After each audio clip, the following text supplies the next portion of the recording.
Welcome to First Grade ELA Tidbits, your game plan for week-by-week skills block wins. I'm Amanda Smith, your curriculum specialist. Let's jump into the week of January 5th. Step 1 of our cycle game plan is to name and unpack the spelling generalization and important understanding and essential skills and concepts. In Skills Block Cycle 13, students are continuing to build their understanding of the syllable sleuth instructional practice. As teachers, we need to emphasize that every syllable must contain a vowel sound. Modeling syllable sleuth explicitly for students is important before expecting student independence. Last week, I introduced the 6 syllable types. Syllable patterns are the spelling patterns in words that are the key to pronouncing the words. The pattern of letters tells us how to pronounce the vowels. As we explore syllable structure, we will first look at the vowels in the word and then what comes after it. This is what determines what type of syllable and how to pronounce the vowel. This week, we are continuing to work with closed syllables. A closed syllable is a syllable that ends with a consonant, which closes in the vowel and makes the vowel say its short sound. This graphic shows the common syllable division patterns for closed and open syllables, and the patterns are clues that help you know where to divide the syllable. We are continuing our work with the VCCV pattern this week, and this is the clue that we are looking for to help us decode. Here's a reminder of the work we did together last week. If you are viewing the slides, you can re-watch the video from last week of a teacher modeling syllable sleuth on the next slide.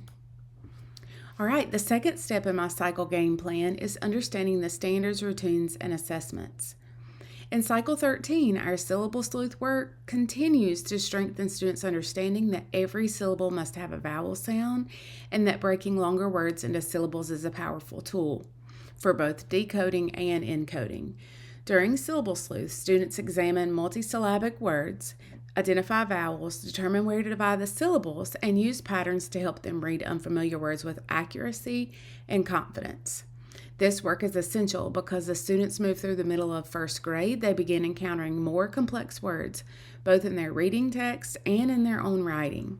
When students understand how syllables work, they can attack longer words efficiently, applying phonics knowledge in a meaningful way and read with greater fluency. The same skills transfer directly to writing. Students who can segment words into syllables can spell more accurately, produce clearer writing, and become more independent. Cycle 13 syllable sleuth routines build the foundational skills students need to become flexible, confident decoders and encoders as texts and expectations increase throughout the year.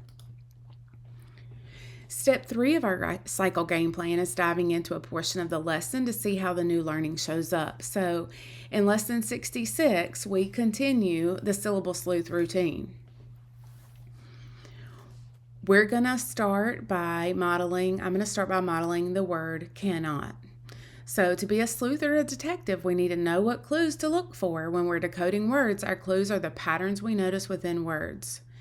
The pattern we are looking for today is vowel, consonant, consonant, vowel. This pattern is important because when we discover it in words, it will tell us where to divide the word into 2 syllables. The words with this pattern split right down the middle between the 2 consonants. All right, so now that we know what clue we're looking for as sleuths, we can look at our steps that will help us decode words. All right, so this is our first word. Our first step is to label the first 2 vowel sounds. We label the vowel sounds with a V for vowel. Our second step is to draw a bridge that connects the vowel sounds. Our third step is to label the consonants on the bridge. We label the consonants with a C. Our fourth step is to look for clues using our detective skills. Do you see a match to our syllable pattern? VCCV? Yep. Let's draw our line right there to divide the word into 2 parts. And this pattern tells us that we will always divide this type of word between the 2 consonants. Now, we're almost ready to decode.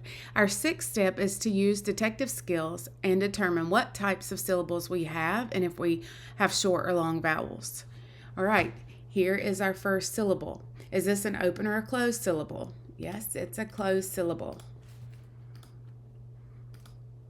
And then let's look at this syllable.